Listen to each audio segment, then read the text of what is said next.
అక్షరధార ఛానల్కు స్వాగతం, సుస్వాగతం. మనసులోని భావాలను ఒకరితో మరొకరు పంచుకునేందుకు ఉపయోగపడే ఏకైక సాధనం భాష. భాషకు మాటలతో అవసరం లేదు. సైగల ద్వారా మన అభిప్రాయాలను తెలియజేయడం కూడా భాషే అవుతుంది. మనం పుట్టినప్పుడు తల్లి ఒడిలో నేర్చుకునే భాష అమ్మ భాష. అదే మాతృభాష. మనిషి జీవితంలో మొదట నేర్చుకునే భాష మాతృభాష. మాతృభాషను మనకు ఎవరూ నేర్పించాల్సిన అవసరం లేదు. ఇది మనకు సహజంగా వస్తుంది. మన తల్లిని ఏ విధంగా గౌరవించి ప్రేమిస్తామో మన మాతృభాషను కూడా ప్రేమించాలి, గౌరవించాలి. భాష కేవలం భావాలను పంచుకోవడానికే కాదు, మన సంస్కృతిని, సంప్రదాయాలను, మన అస్తిత్వాన్ని నిలబెడుతుంది. మన ఎదుగుదలకు సహాయపడుతుంది.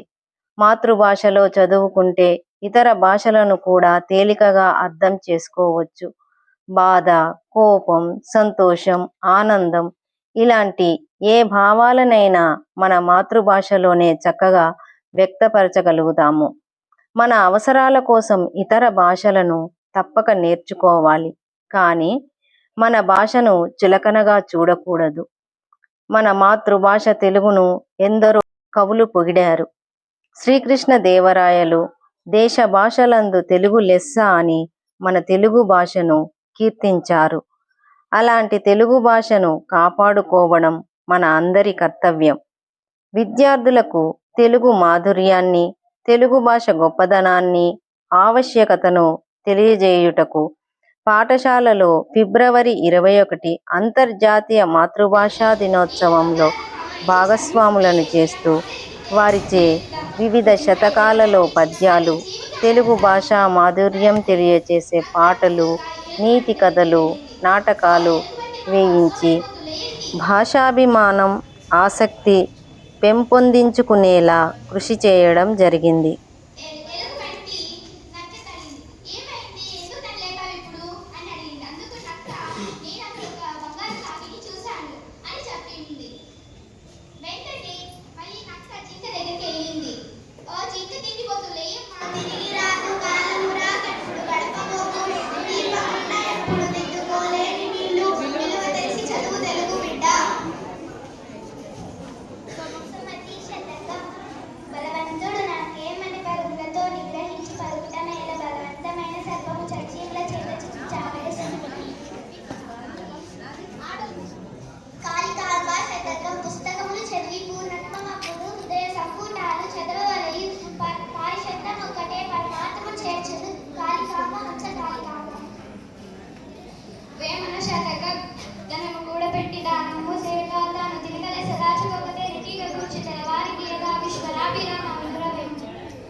ధరలు దోచలేని దొంగ వెతుకమోరు బాధజనం వచ్చి పంచుకోరు విశ్వరంతులకు విద్యాధనమురా తల్లి సందేశాల